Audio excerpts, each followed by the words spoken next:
नमस्कार, बाखबर में आपका स्वागत है। मैं हूं राघवेंद्र सिंह। बाखबर में आज हम बात करेंगे भाजपा के बारे में। दरअसल भाजपा की बात हम इसलिए कर रहे हैं क्योंकि बीजेपी संगठन आधारित दल माना जाता है, लेकिन अगर हम 2014 के बाद से देखें तो बीजेपी बदल रही है। अगर 2014 का हम जिक्र करें, थोड़ा सा फ्लैशबैक में जाए तो जब नरेंद्र मोदी भाजपा के लीडर बनाए गए तब भाजपा के मैनिफेस्टो में नरेंद्र मोदी का एक बार नाम आया था, और उसके बाद जो स्थितियां बदली तो लगातार हर 5 साल के बाद जो मैनिफेस्टो था उसमें नरेंद्र मोदी के नाम की संख्या बढ़ती चली गई।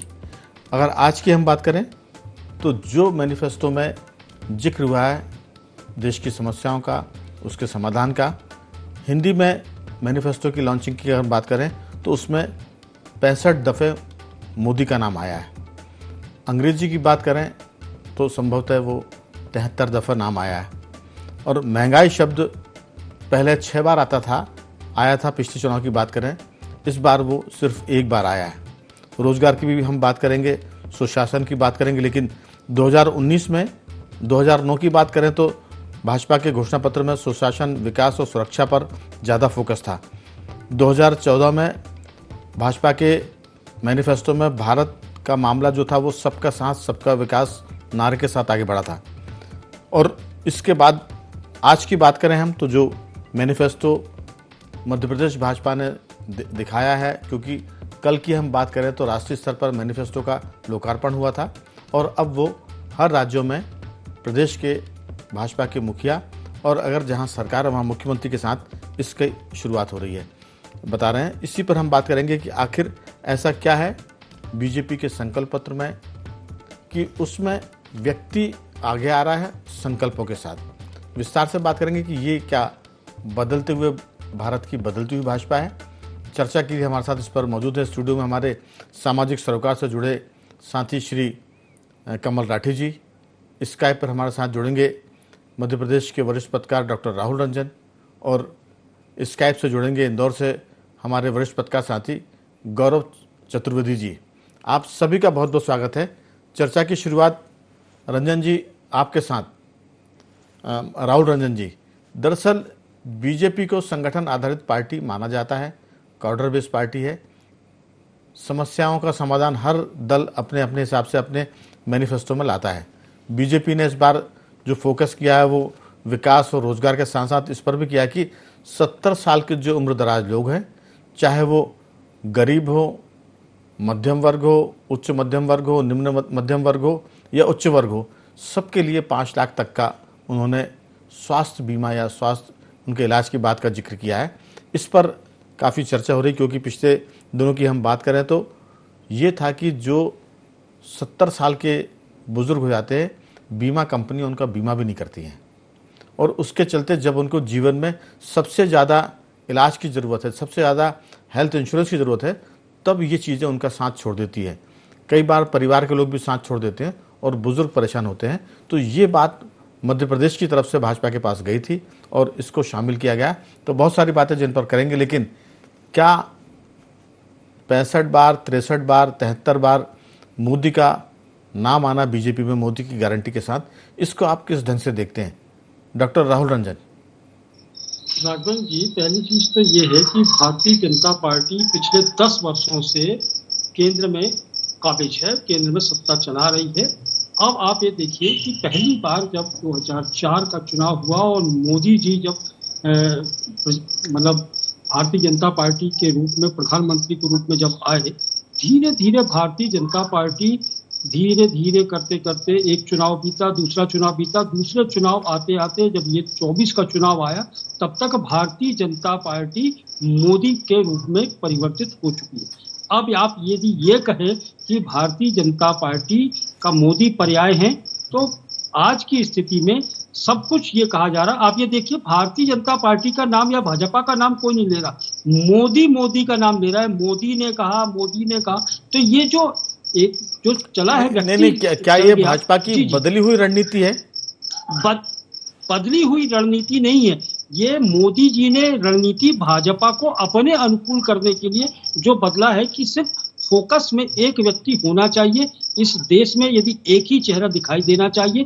आप भारतीय जनता पार्टी को करीब से और कई लंबे समय से भी आप भी देख रहे हैं कि भारतीय जनता पार्टी में जो कैडर की जो बात की जा रही है, तो वहां कैडर पे था और कार्यकर्ता से लेकर के ऊपर तक सब कुछ बटा हुआ था, अनुशासन से लेकर सब कुछ बटा हुआ था, सब कुछ तय होता था, एक सीढ़ी दर सीढ़ी तय होता था। लेकिन अब कुछ सीढ़ी दर सीढ़ी तय नहीं हो रहा। अब जो कुछ भी तय करना है वो सिर्फ नरेंद्र मोदी को तय करना है बतौर प्रधानमंत्री, बतौर, या तो आप ये कहते अब संघ को भी आप लेते हैं कि पहले भारतीय जनता पार्टी के पीछे संघ रहता था, संघ की ही रणनीति रहती थी, संघ ही काम करता था। डॉक्टर राहुल, किसी प्रधानमंत्री के पास इतना वक्त होगा कि वो देश की समस्या को भी देखेगा, पार्टी के भीतर भी देखेगा, अंतर्राष्ट्रीय स्तर पर भी काम करेगा? इतना वक्त होता है क्या कि वो हर जगह अपने आप को शामिल करे और फिर फैसले कराए?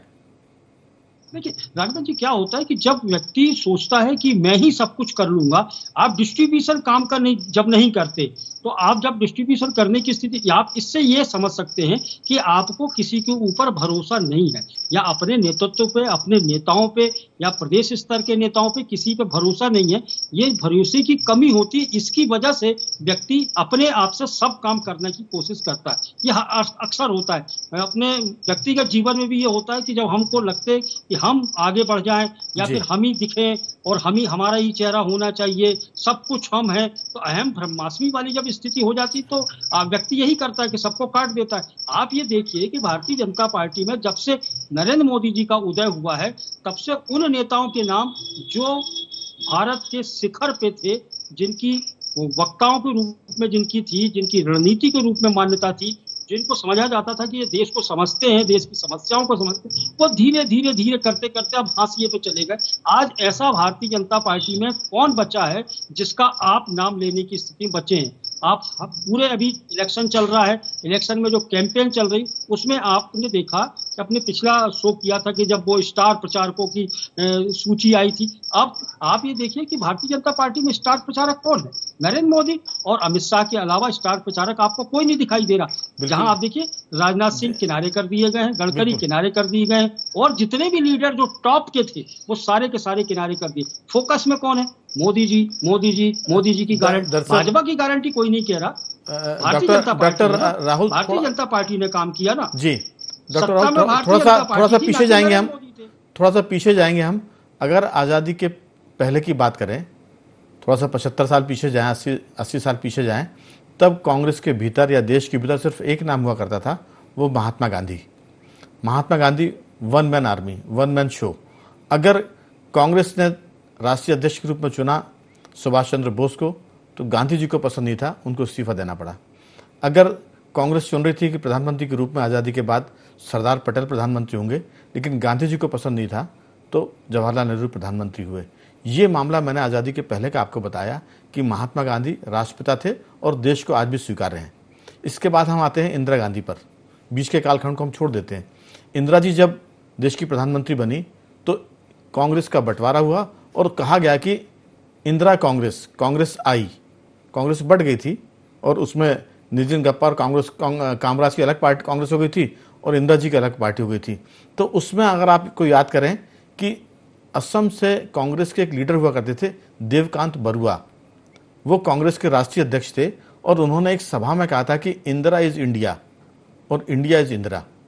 तो ये जो चीज़ें हैं, महात्मा गांधी से लेकर नेहरू और फिर इंदिरा जी और अब हम बात कर रहे हैं नरेंद्र मोदी की, तो मैं इस पर आऊँगा कि ये भारतीय राजनीति के किसी किसी कालखंड में इस तरह की चीज़ें राजनीति का हिस्सा रही हैं जिसमें व्यक्ति ऊपर आता है और पार्टी थोड़ा सा पीछे जाती है। लेकिन कई बार पार्टी को लगता है कि इसी नाव के सहारे हम बैतरनी पार कर जाएंगे, चाहे वो चुनाव की बैतरनी हो या देश को आगे बढ़ाने की हो, क्योंकि इंदिरा जी के नाम पर भी देश एक हुआ था और इंदिरा जी ने पाकिस्तान से युद्ध किया, बंटवारा किया, पाकिस्तान का देश को आगे बढ़ाया। बहुत सारी बातें जो उनके पक्ष में भी, कुछ उनके खिलाफ भी हैं। इस पर करेंगे बात। हमारे साथ जुड़ गए हैं टेलीफोन लाइन पर हमारे पत्रकार साथी गौरव चतुर्वेदी जी। गौरव जी, बहुत बहुत स्वागत है। मेरी आवाज़ सुन पा रहे हैं? हाँ, सुन रहा हूँ। दरअसल मैं सोच रहा हूँ कि आपसे बातचीत शुरू करूँ उसके पहले सुन लेते हैं कि जेपी नड्डा ने क्या कहा है, और उसके बाद मैं आपके पास आऊँगा कि बीजेपी का मैनिफेस्टो, जेपी नड्डा जी की बात और उस पर आपके विचार। पहले सुनते हैं जेपी नड्डा को। तो अंत्योदय के रूप में हम लोगों ने उसको स्थापित किया और प्रधानमंत्री मोदी जी ने उसको सरल भाषा में सबको समावेश करते हुए और सबकी भाषा में उसको सबका साथ, सबका विकास, सबका विश्वास, सबका प्रयास से जोड़ते हुए नीतियों को आगे बढ़ाने का काम किया। 2014 से एक लंबी यात्रा करते हुए पिछले 10 वर्षों में प्रधानमंत्री मोदी जी के नेतृत्व में देश ने इन सारे आयामों को बखूबी जनता को, गांव गरीब की चिंता करते हुए उसको आगे बढ़ाने का काम किया है। कभी हमने कल्पना नहीं की थी कि गांव का सशक्तिकरण होगा, कभी गांव में भी कोई ऑप्टिकल फाइबर पहुंचेगा। कि आपके नेतृत्व में 2 लाख पंचायतों को आपके नेतृत्व में ऑप्टिकल फाइबर से जोड़ दिया गया है। तो एक समय में यह असंभव सी बात लगती थी कि हम गरीब तक अन्न पहुंचा सकेंगे, लेकिन आपने त्रासदी में भी अवसर ढूंढ करके प्रधानमंत्री गरीब कल्याण अन्न योजना की स्कीम को आगे बढ़ाया कि लगभग 25 करोड़ लोग, भारत की आबादी आज गरीबी की रेखा से ऊपर उठ करके अबव पॉवर्टी लाइन में आ गई, बिलो पॉवर्टी लाइन से निकल गई। 4 करोड़ प्रधानमंत्री आवास योजना में पक्के घर बन गए। आगे भी इस कार्य को आगे जारी रखा गया है। इससे महिलाओं की चिंता की बात करें, आज जनधन खाते में 50 करोड़ में से 55.5% जनधन खाते महिलाओं के नाम पर खाते खुले हैं, यानी महिलाओं का सशक्तिकरण हुआ। यह भी हमें ध्यान में रखना चाहिए। तो हमने सुना कि नड्डा जी ने जो बात की, जाहिर है कि पूरी पार्टी इसी लाइन को अब पूरे देश में आगे बढ़ाएगी और हर राज्य में इस पर प्रेस कॉन्फ्रेंस भी हो रही है। किस ढंग से देखते हैं गौरव जी आप पूरे मामले को? हमने चर्चा के बीच में ये भी कहा था कि आज़ादी के पहले की कांग्रेस में महात्मा गांधी वन मैन आर्मी हुआ करते थे, वन मैन शो था। उसके बाद नेहरू जी हुए, फिर इंदिरा जी हुई, और अब बीजेपी के कालखंड की बात करें तो उस समय अटल अडवाणी का एक दौर चलता था। अब मोदी और अमित शाह का दौर है, लेकिन उसमें भी मोदी सबसे आगे है।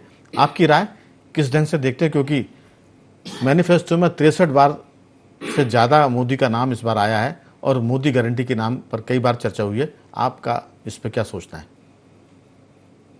राघवन जी, अगर वर्तमान परिदृश्य में देखें और हम खास करके भारतीय जनता पार्टी की राजनीति में देखें तो नरेंद्र मोदी अटल जी से भी ज्यादा लोकप्रिय माने जा रहे हैं वर्तमान दौर में। और उसका एक सबसे बड़ा जो कारण है, अटल जी ने जो अपनी छवि बनाई थी, आडवाणी जी ने जो अपनी छवि बनाई थी, वो उस समय बनाई थी जब कोई संसाधन नहीं थे। वर्तमान दौर में अगर हम देखें तो प्रचार प्रसार के सारे संसाधन है, सोशल मीडिया है, बहुत सारी चीजें हैं, और ऐसे में सारे वोटर्स को एक साथ जोड़ने के लिए वो घोषणा पत्र में मोदी की बार बार गारंटी का जिक्र कर रहे हैं, जो जिसे मोदी जी मंच से कहते जा रहे हैं। तो प्रचार प्रसार की जो शैलियां वर्तमान में चल रही, उसके कारण वो अत्यधिक लोकप्रिय हुए हैं। नो डाउट जो उन्होंने काम किए, जो भारतीय जनता पार्टी के कोर इश्यूज हुआ करते थे, उस पर उन्होंने जिस तरीके से आगे जाकर काम किया है, उसके कारण भी उनकी छवि और भारतीय जनता पार्टी के कार्यकर्ताओं और नेताओं में जो उनकी सर्व स्वीकार्यता बनी है, उसका वो एक सबसे बड़ी वजह है। और इसीलिए पूरी पार्टी आज मोदी जी के पीछे खड़ी हुई नजर आ रही है। पहले के दौर में अगर हम बात करें तो अटल आडवाणी जी के साथ में एक बड़ी टीम काम किया करती थी, जिसको क्रेडिट भी दिया जाता था। लेकिन वर्तमान दौर में सिर्फ मोदी और शाह को क्रेडिट देकर बाकी कार्यकर्ताओं को गौण कर दिया गया है, और जिसके कारण वो सर्वाधिक लोकप्रिय होते जा रहे हैं दिन प्रतिदिन, पल प्रतिपल। जी, एक बात मैं और कहूँगा कि जो पैटर्न जो है राजनीति में नरेंद्र मोदी राष्ट्रीय स्तर पर अपनाए हुए हैं या पार्टी उनको लेके चल रही है, राज्यों में भी कमोबेश यही स्थिति है। अगर हम मध्य प्रदेश की बात करें, असम की बात करें, यूपी की बात करें, तो आप देखिए कि यूपी में योगी, बाकी किसी मंत्री का कोई ज़्यादा जिक्र नहीं होता है। जाहिर है कि लीडर वही है। अगर टीम के कप्तान धोनी है तो फिर धोनी की बात होती थी। एक बार क्रिकेट में कहा गया था कि जब वर्ल्ड कप जीता था तो धोनी हीरो बने थे। तब एक खिलाड़ी ने कहा था टीवी इंटरव्यू में कि हम लोग क्या वहाँ मूंगफली के दाने छीलने गए थे? भाई सबने मिलकर काम किया था, तब टीम जीती थी। लेकिन लीडर जो होता है, कैप्टन को जीत पर तालियां मिलती है, और कई बार कहते हैं कि हार पर कैप्टन को गालियां भी मिलती है। तो बहुत सारी बातें, लेकिन जो मैंने कहा कि अब ट्रेंड हो गया पॉलिटिक्स का, व्यक्ति आधारित बातचीत। व्यक्ति आधारित नीति। असम के मुख्यमंत्री हेमंत बिस्वा शर्मा को लोग हाईलाइट करते हैं, यूपी की बात करें तो योगी को हाईलाइट लोग किया जाता है या वो होते हैं।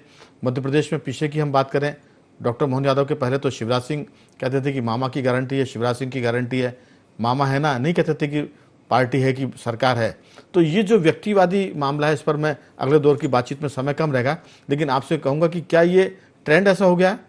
मैंने गांधी से शुरू किया था, हेमंत बिस्वा शर्मा तक हम पहुँचे हैं कि क्या ये राजनीति बदल रही है, बदलते देश का मामला है। इसी बीच में मैं राय लूँगा हमारे कमल राठी जी की कि सामाजिक सरोकार से जुड़े इन तमाम मुद्दों पर क्या समाज सोचता है, जनता किस तरह की बात सोचती है, आपकी इसमें क्या राय है?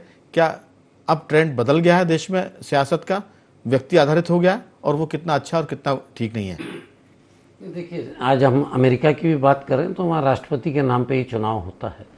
तो मुझे लगता है कि पहले जो डेमोक्रेसी की बात होती थी, यहाँ पर हिंदुस्तान में व्यक्ति आधारित चुनाव होता नहीं था। लेकिन कुछ, जैसे आपने कहा इंदिरा जी का, तो उन्होंने प्रयास किया और अपने नाम से किया। लेकिन जब कोई ऐसा व्यक्ति आधारित, जब संगठन से ऊपर होकर काम करता है, तो जिस दिन भी अगर संगठन के आधार पे कोई काम की आवश्यकता होती है, या वो व्यक्ति को रिटायर हो या किसी अन्य और उच्च स्तर पे चला जाए, तो पूरी पार्टी डूबने पे आ जाती है। तो इसका आप देख रहे हैं, जैसे कांग्रेस में राहुल गांधी व्यक्ति आधारित हो रहे हैं, तो कांग्रेस पूरी सत्ता से जारी है। लोग इधर से उधर बिफर रहे हैं, वहाँ भी व्यक्ति आधारित है, कहने को भले ही कोई भी आता है। लेकिन ऐसी बीजेपी में आप देखें तो बीजेपी में ये ट्रेंड नहीं था।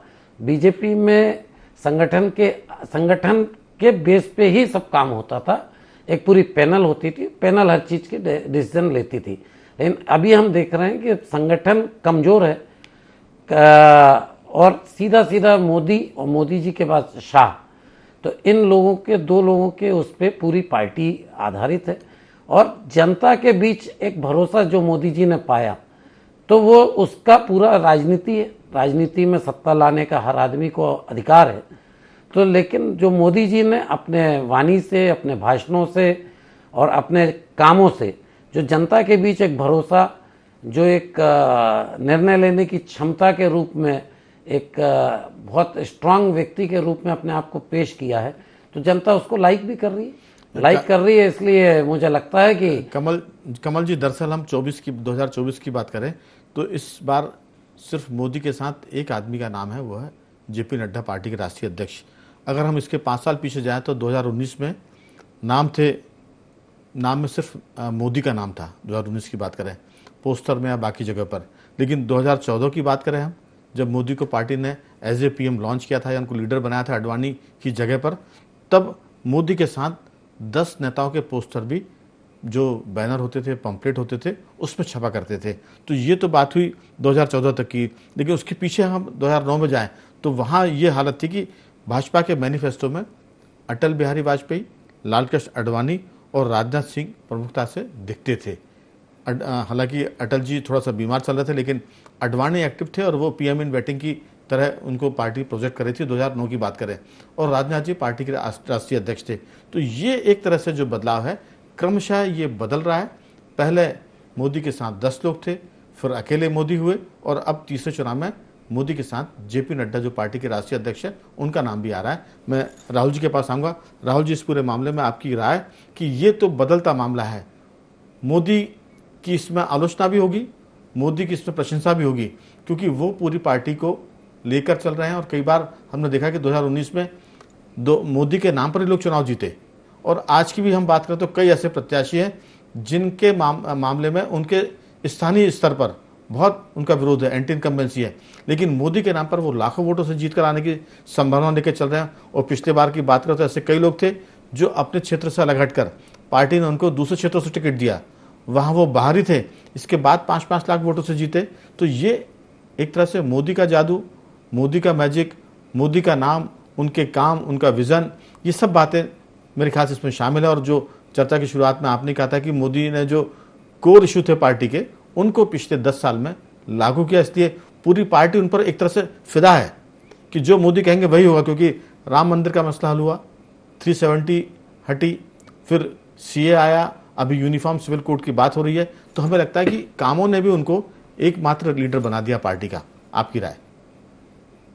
राघवेंद्र जी, जिन मुद्दों को बताया जा रहा है कि राम मंदिर का मुद्दा, सनातन का मुद्दा और कश्मीर का मुद्दा, ये मुद्दा अभी जो तत्काल में रिपोर्ट आई है उसके आधार पर ये सारे के सारे दरकिनार कर दिए गए। जो मूल मुद्दा है, जो मैंने मैनिफेस्टो देखा है भारतीय जनता पार्टी का, उसमें कहीं भी इस बात का जिक्र नहीं हो रहा है कि आपने 10 वर्षों में इतना कर लिया है। इतना मैनिफेस्टो किस लिए जारी किया जाता है कि हम इतना कर चुके हैं, अब इतना करेंगे।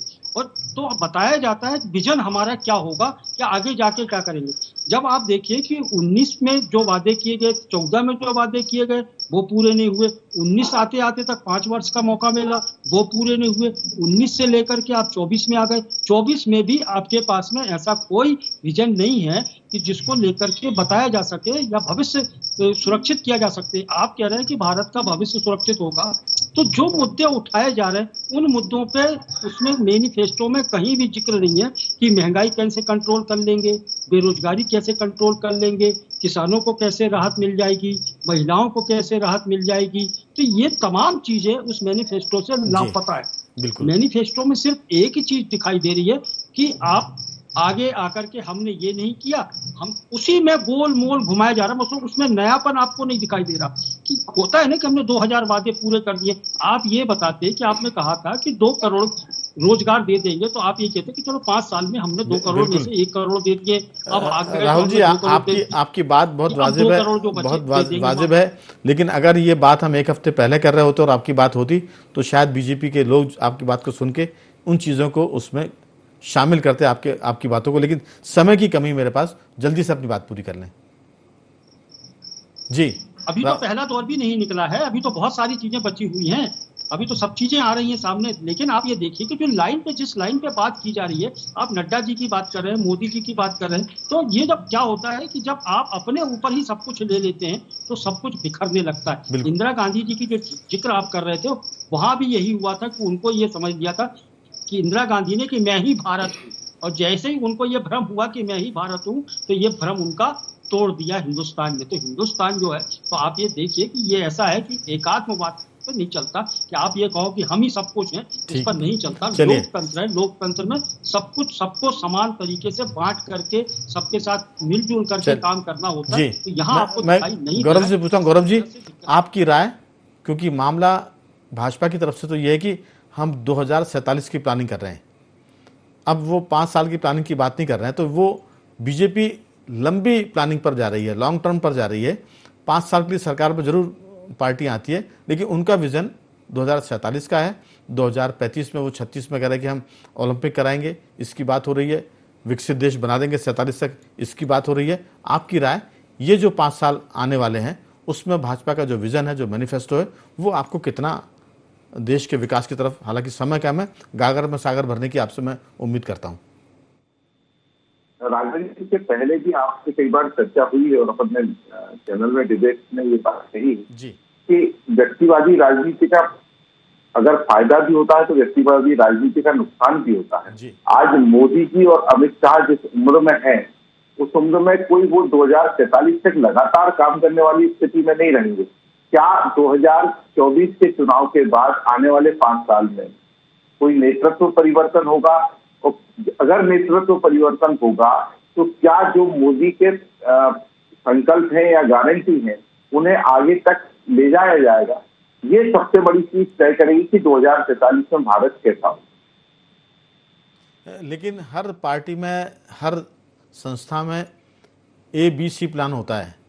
अगर हम बात करें तो जैसे 2 नाम चलते थे हमेशा, पुरानी बात करें तो श्यामा प्रसाद मुखर्जी और दीनदयाल उपाध्याय, फिर अटल अडवाणी का युग आया, अब अमित शाह और मोदी का युग है। इसके बाद B लाइन जरूर चल रही होगी पार्टी के भीतर कि इसके बाद कौन सी लाइन होगी, तो उसमें हो सकता है सुधांशु त्रिवेदी का नाम हो, दूसरे और लीडर पार्टी के भीतर से। जैसे अचानक मोदी का नाम नहीं आया था, मोदी ने भी काम करते करते, जब अडवाणी जी 2009 की बात करें, 2014 की बात करें, अडवाणी उस समय इस रेस में थे और पार्टी ने फिर मोदी को आगे किया।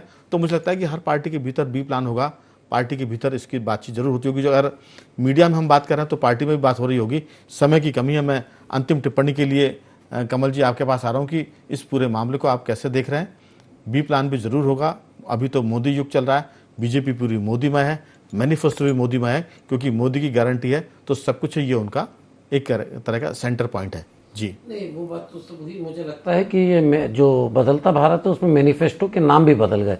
कभी संकल्प पत्र है, मोदी की गारंटी है, कोई न्याय पत्र है, तो अलग अलग नामों से हर दल ने संकल्प मैनिफेस्टो का मॉडल बदला है।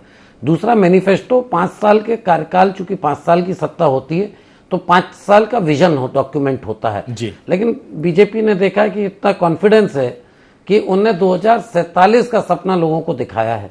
अब देखते हैं, चूंकि मोदी जी पे लोगों का भरोसा है। इंटरवल भी है कि हम ओलंपिक कराएंगे 2035-36 में, ये भी उसमें बात आई है। काफी लंबा है। पहले 2022 तक का सपना था, 2022 का सरक के अब 2047 में डेट्स बदली है।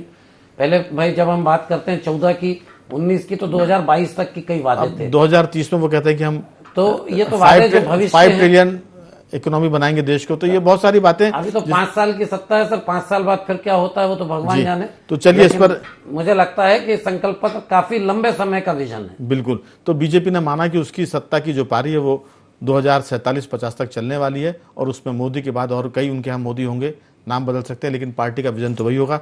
मैं तीनों मेहमानों का धन्यवाद करता हूँ। राहुल जी आपका साधुवाद, गौरव जी आपका बहुत बहुत धन्यवाद और कमल राठी जी आपका बहुत धन्यवाद कि आपने इस चर्चा में हिस्सा लिया। तो बखबर में सिर्फ इतना ही। बने रहिए हमारे साथ और देखते रहिए IND 24।